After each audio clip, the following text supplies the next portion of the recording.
Tá. Érica. Eu já comecei aqui a gravar para que depois a gente consiga pegar essa aula e colocar no Classroom para a gente poder ver depois. Deixa eu ver aqui o chat.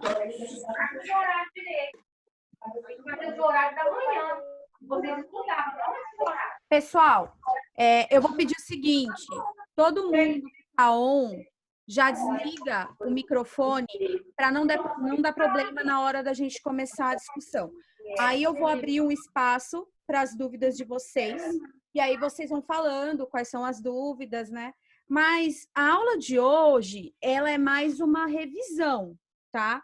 Ela é uma revisão daquilo que a gente estava vendo, a gente ficou muito tempo sem aula naquele começo de ano, né? A gente começou as aulas, depois teve uma série de feriados, e aí depois a gente não conseguiu retomar. Então, assim, a nossa continuidade de aula está um pouco perdida. A gente está um pouco perdido nesse caso aí. Então, a gente vai relembrar hoje tudo, assim, sobre a questão de citologia, sobre o estudo das células, para que a gente consiga aí dar continuidade nos outros conteúdos, né, que vêm posteriormente. Eu vou ver se eu consigo colocar o slide aqui para vocês. Para ver, né, se abaixou, aumentou. Deixa eu só colocar aqui.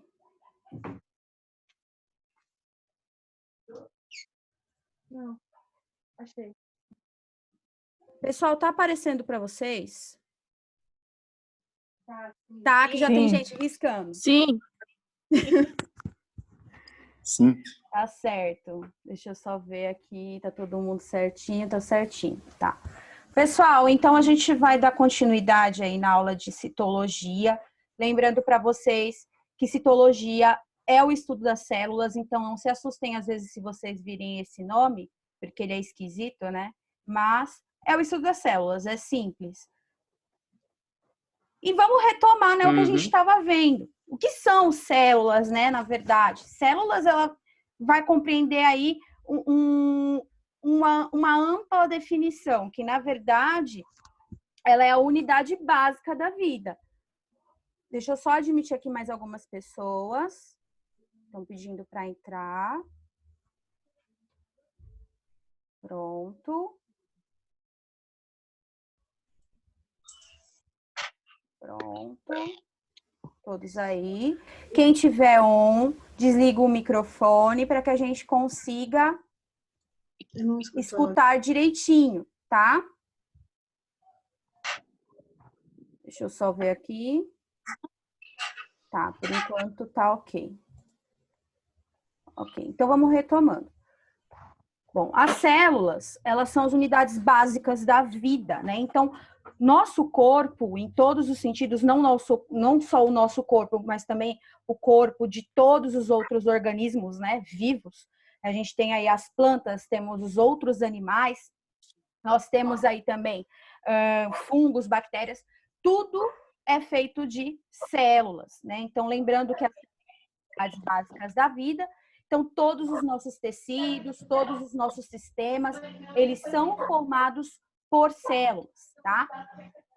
As células, elas podem estar tanto isoladas, como também podem estar aí agrupadas dentro de um conjunto, né? Quando elas estão agrupadas dentro de um conjunto, a gente vai chamar isso de pluricelular, tá? Deixa eu só ver aqui.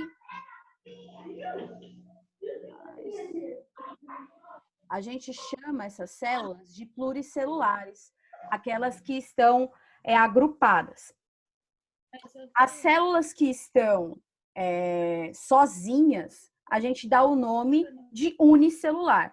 Então, dentro do nosso sistema completo aí de seres vivos da natureza, a gente vai encontrar diferentes tipos de células. Então, aquelas células que vão viver sozinhas, tranquilamente, elas conseguem dar conta da vida dela, e as células que precisam estar agrupadas, formando um sistema, que basicamente são aquelas células que estão presentes nos animais, nas plantas. Elas precisam estar aí dentro de um sistema, fazer um conjunto para que elas consigam trabalhar juntas, senão aquele organismo não consegue seguir a sua vida, não consegue seguir em plena saúde, tá?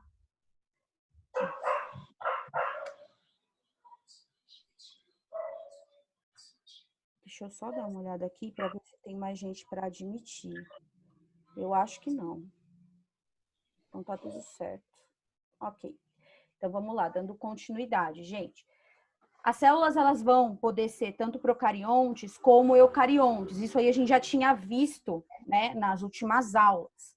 Lembrando que as células procariontes, elas serão as células mais primitivas. São aquelas células mais simples, as células que não têm tanta complexidade, não têm tanta organela, tá? Organela, para quem não lembra essa nomenclatura, são os órgãozinhos, né, da própria célula. Por isso que esse nome se chama organela. Organela significa órgão pequeno, tá? Então, as células procariontes, elas não têm tanta complexidade, né? Elas são basicamente as células presentes nas bactérias, né? Então, a gente tem aí as bactérias mais comuns que a gente encontra aí, que são as que fazem a maioria das nossas doenças, né? Nós temos também outros tipos de bactérias, que são as árqueas, aquelas que são bactérias mais resistentes tanto a calor, como também a tempos mais frios, né? Os lugares mais frios, mais remotos do planeta em relação à temperatura, tanto aqueles mais quentes como aqueles mais frios, são as árqueas. E o resto, né, das outras bactérias são aquelas que a gente já conhece comumente dentro do nosso sistema natural, tá? E temos as eucariontes, que são as células que estão presentes nos organismos mais complexos, por conta delas serem mais complexas também, tá? O que vai diferenciar uma da outra é a estrutura celular de ambas, né? Então, é a complexidade de uma com a complexidade de outra. Passando aqui. Então, vamos lembrar um pouquinho lá das células procariontes, né? A gente tinha visto aí, células procariontes são células de bactérias, né? Podem ser tanto as bactérias mais resistentes, como aquelas que são mais simples, né? Todas são procariontes. E aí, lembrando que a estrutura da célula procarionte, né? Da bactéria, ela é bem simples de você lembrar. É apenas uma cápsula, onde a gente tem envolto aqui um citoplasma lá dentro, uma parede celular para ajudar ela nos movimentos, para dar sustentação. Pode ser que em alguma célula ou outra a gente encontre essas estruturas aqui que a gente vê na imagem, chamadas de fímbrias ou de flagelos, que ajudam essa célula a se locomover. Um exemplo de uma célula que não é procarionte, que é eucarionte, e tem esse flagelo, é a nossa célula do nosso mundo animal aqui, o espermatozoide. É uma célula que precisa de um flagelo para se locomover. Sem esse flagelo, não existe a locomoção. Então, algumas células precisam dessa estrutura também.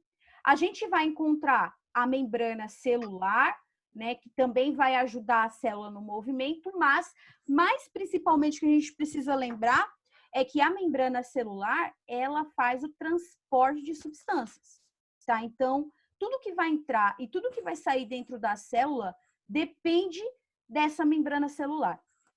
A gente vai encontrar também aqui essa região aqui nucleoide, que é onde está o DNA da célula, e lembrando, para quem teve aula comigo no bimestre passado, na célula procarionte, DNA fica mergulhado no citoplasma. Ele não tem uma organização, ele não tem um local só dele. Ele fica mergulhado, exatamente como está aqui nessa imagem, tá? Ele fica disperso dentro desse citoplasma, junto com as outras organelas.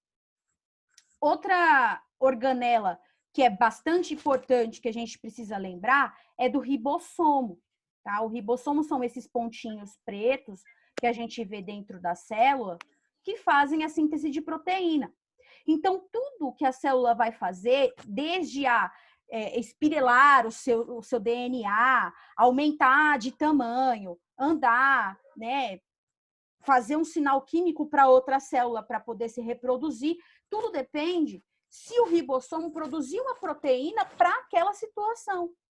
Então, o ribossomo, ele é extremamente importante nessa situação para dar continuidade na vida da célula.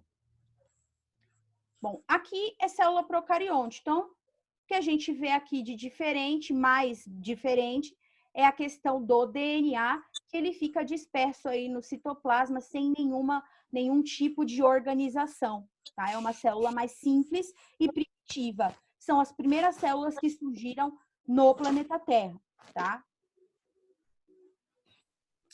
E aqui a gente vê uma célula eucarionte, tá? As células eucariontes são as células que estão dentro dos organismos pluricelulares, tá? Assim como nós, assim como a planta, assim como o cachorro, o gato, são os organismos maiores, com um grau de complexidade também muito maior, tá? Então, qual que é a principal diferença entre uma célula procarionte e uma célula eucarionte? É o núcleo, tá? Então, a célula procarionte, como vocês podem ver aqui, ela não tem nenhum lugar específico para ficar o DNA. Já na célula eucarionte, a gente vê aqui no meio dela, essa região circular aqui, que a gente chama de núcleo. Aqui dentro desse núcleo, né, que é envolto por membrana, tem toda um cuidado com essa célula, né, todo especial. Dentro desse núcleo a gente tem o DNA. Pessoal que está entrando agora, desliga o microfone para não atrapalhar a aula, tá? Então, a gente tem aí um núcleo e dentro desse núcleo tem um DNA. A principal diferença entre as células procariontes e as eucariontes é isso, tá? A gente também vai ver dentro da célula eucarionte uma série de estruturas diferentes que a gente não vê na célula primitiva, na célula da bactéria. Até porque nós somos organismos pluricelulares. Nós somos organismos maiores que fazemos outros tipos de situações, né? Nós temos respiração, respiração celular, respiração pulmonar, temos um coração, temos um cérebro. A gente faz uma série de atividades que dentro de uma bactéria isso não caberia. Então, a gente precisa, sim, de estruturas diferentes dentro da célula eucarionte, tá? Bom, aqui a gente vai falar um pouquinho das organelas que a gente encontra dentro da célula eucarionte, tá? Então, ribossomo, primeira célula que a gente viu lá na célula procarionte, ela vai estar tanto na célula procarionte como na eucarionte, porque ela faz proteína. Então, assim como a bactéria ela precisa sintetizar uma proteína para aumentar o DNA dela, para ela poder se reproduzir, nós também precisamos fazer uma proteína responsável, por exemplo, para a produção de um óvulo, para a produção de um espermatozoide, para a produção de tal hormônio. Então, tudo dentro do nosso corpo é proteína, tá? Então, a gente precisa, sim, dos ribossomos. A gente também tem uma célula muito importante dentro da nossa célula, né? Que é a eucarionte, que é chamada de mitocôndria.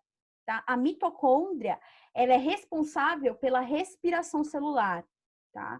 Então, é nela que acontece a cadeia respiratória, vinda de lá, o animal, ele absorve os nutrientes, esses nutrientes são metabolizados, a célula precisa retirar desses nutrientes energia para poder jogá-la para a mitocôndria essa energia, para que ela continue o processo de respiração celular, juntamente com os outros gases que entram dentro do nosso corpo, que é o oxigênio.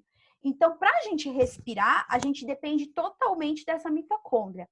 E um fato curioso da mitocôndria é que no momento de formação dessa célula dentro do planeta Terra, na absorção da mitocôndria, as fêmeas ficaram responsáveis por passar para o filho a mitocôndria.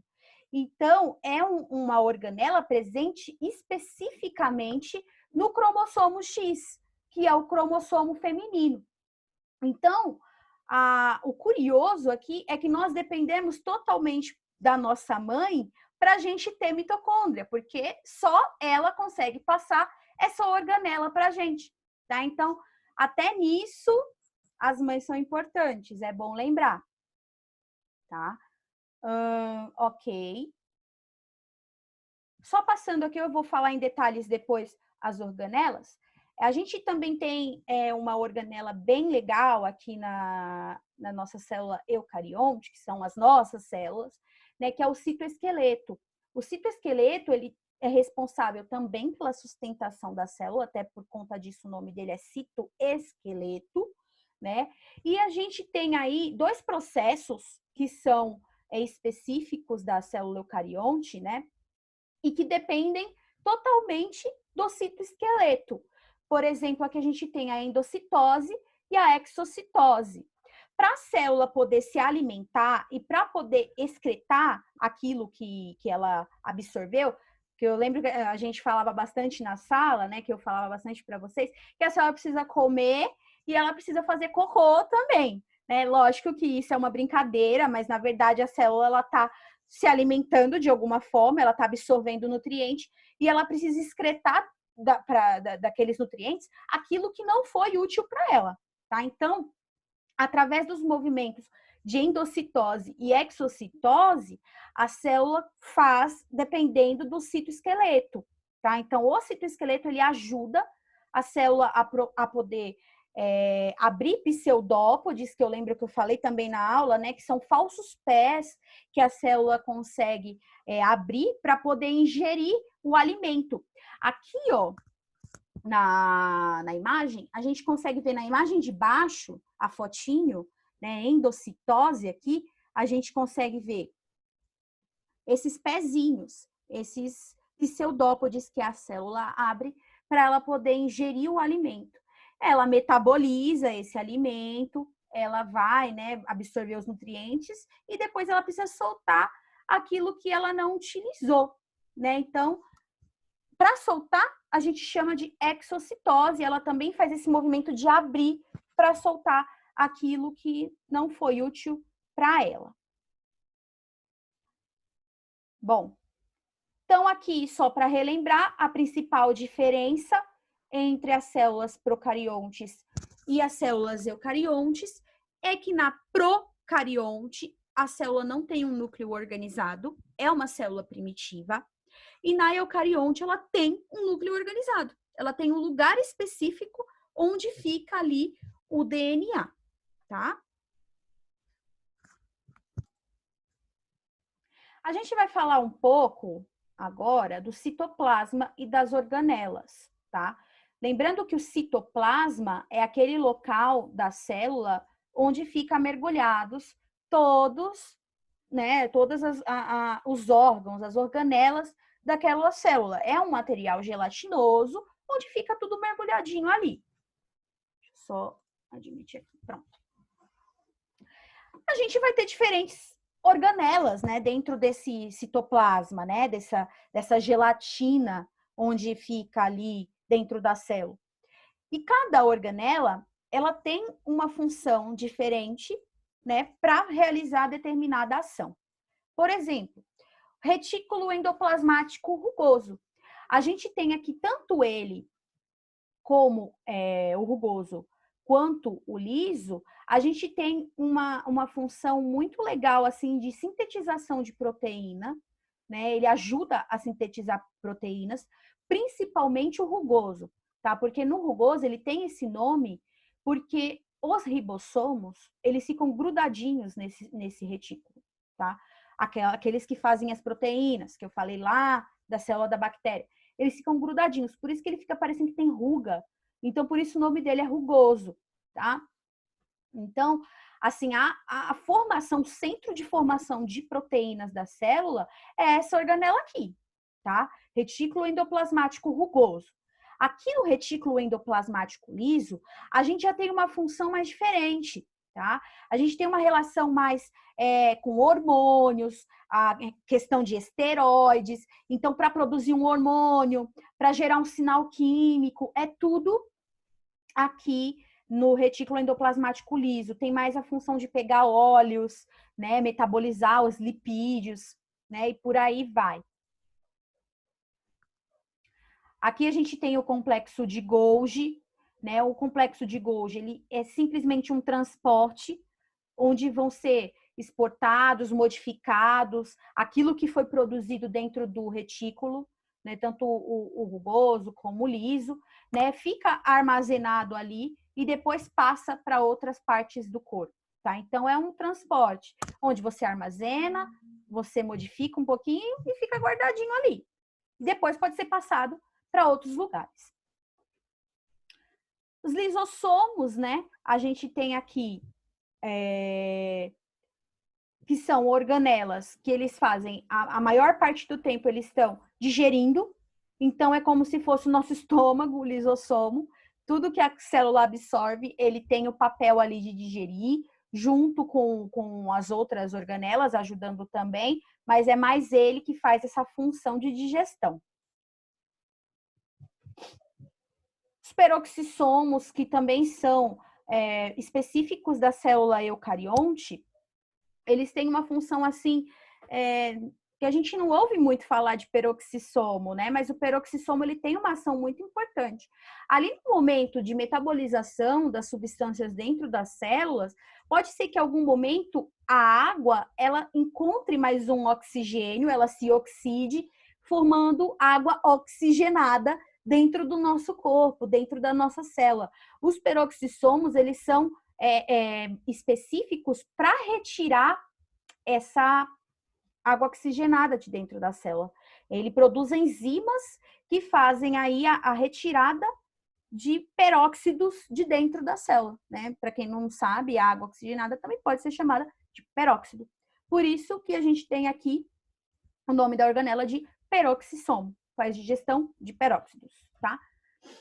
Aqui eu já falei da mitocôndria, né? Elas têm o próprio DNA dela, porque ela vem de uma outra célula, de um cromossomo tal, então ela é toda específica, é uma célula muito primitiva também, aliás, uma organela muito primitiva também, e muito importante, porque ela faz a nossa respiração celular, né? Então, ela vai retirar ali de todos os alimentos que a célula absorveu a energia para poder gerar ATP para as nossas células, então ela é extremamente importante para que nós continuemos vivos. Quando nós nos intoxicamos, né, ou por exemplo, um ratinho, quando a gente dá veneno, o que acontece?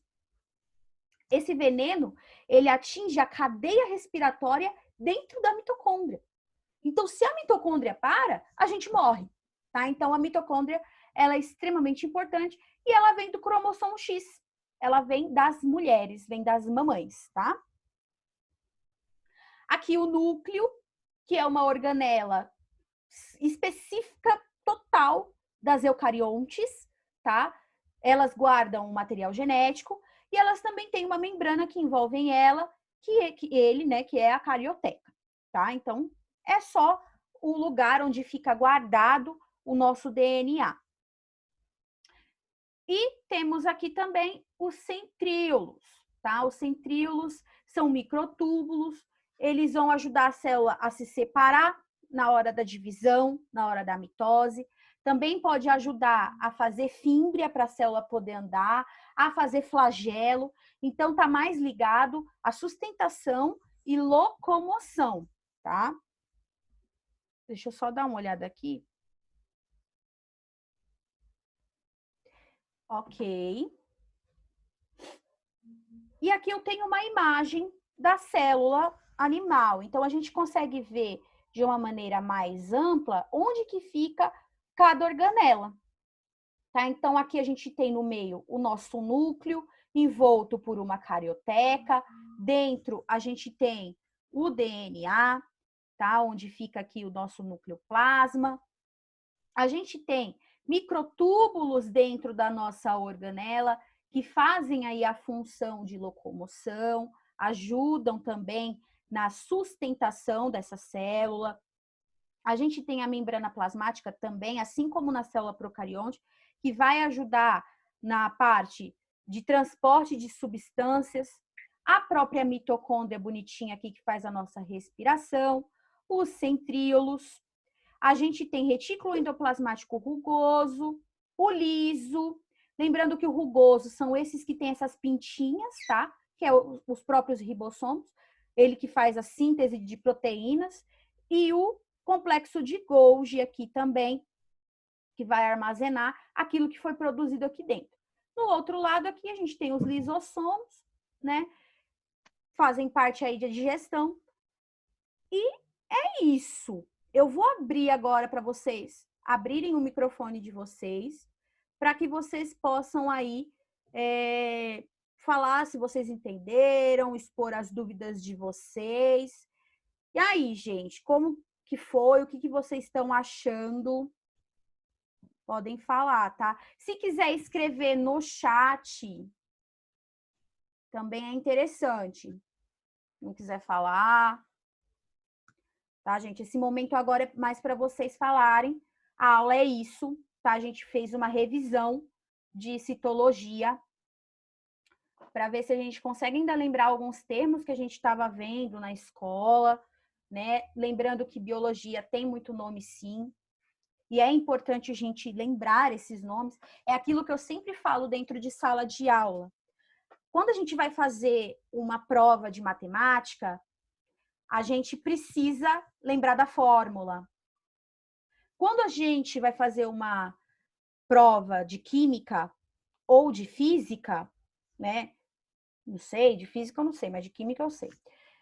Quando a gente vai fazer uma prova de química, a gente precisa lembrar como que monta uma equação química, que são coisas que dependem da nossa memória.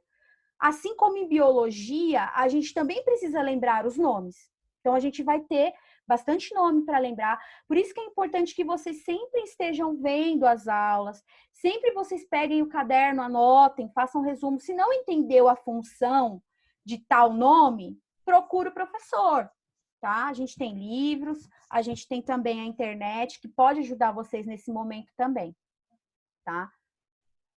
Vamos lá para as perguntas. Membrana plasmática e membrana celular é a mesma coisa? Então, a gente pode se perder um pouco nos nomes, como eu disse para vocês. Existem duas estruturas, tá? A membrana plasmática e a parede celular. A gente pode se confundir na hora de falar. Em vez de falar membrana plasmática, a gente fala membrana celular. Mas se a gente estiver falando da membrana em si, membrana celular e membrana plasmática é a mesma coisa. Agora, se eu estiver falando de parede, aí já é outra coisa, tá? Membrana plasmática faz transporte de substâncias, tá? Para a célula, para entrar, para sair da célula. O nosso próximo conteúdo é isso, que é a parte de membrana plasmática. A gente vai ver transporte ativo, transporte passivo, osmose, que é tudo tipos de transporte que a célula faz através da membrana plasmática. A parede celular, ela já é outra coisa totalmente diferente e está presente nas procariontes e na célula vegetal, que a gente vai ver na próxima aula, tá? Então, a gente tem que saber diferenciar essas nomenclaturas. Infelizmente, tem muito nominho em biologia. Então, para a gente decorar, para a gente lembrar, a gente precisa ficar vendo toda hora, tá? Pessoal, alguém tem mais alguma dúvida? Não. Conseguiram entender direitinho, todos? Sim. Então, ok. Eu vi que alguns já entregaram a atividade lá no Classroom. Obrigada por vocês estarem participando, por vocês estarem se interessando, né? Porque nesse momento extremamente atípico que a gente está passando, é importante essa questão da confiança, né? De eu passar uma atividade e vocês, né, eu poder confiar que vocês vão lá, que vocês vão pegar, que vocês vão tentar fazer, né? Então, assim como vocês precisam ter essa confiança de que eu vou ver, que eu vou reler, que eu vou corrigir, que eu vou entregar, devolver, que eu vou passar uma atividade toda semana para vocês. Então, é importante essa questão da confiança entre a gente nesse momento, né? Bom, gente, eu queria agradecer por vocês terem participado, tá? Essa aula foi um teste para a gente ter uma noção de como que vai funcionar isso, mas eu já vi que deu certo, tá tudo ok. Espero que vocês continuem nessa empolgação de querer também estar aqui, de estar procurando, de estar buscando sempre ajuda. E é isso, gente. Eu vou finalizar aqui, lembrando que eu gravei essa aula, ela está gravada. Eu espero que dê certo. Eu vou ver agora, quando finalizar, se realmente deu certo, se gravou direitinho. E é isso, gente. Estou finalizando a aula. Muito obrigada a todos. Tchau. Tchau, Bons professora. estudos. Tchau, Tchau, professora. gente. Beijo. Se Tchau, cuidem. professora.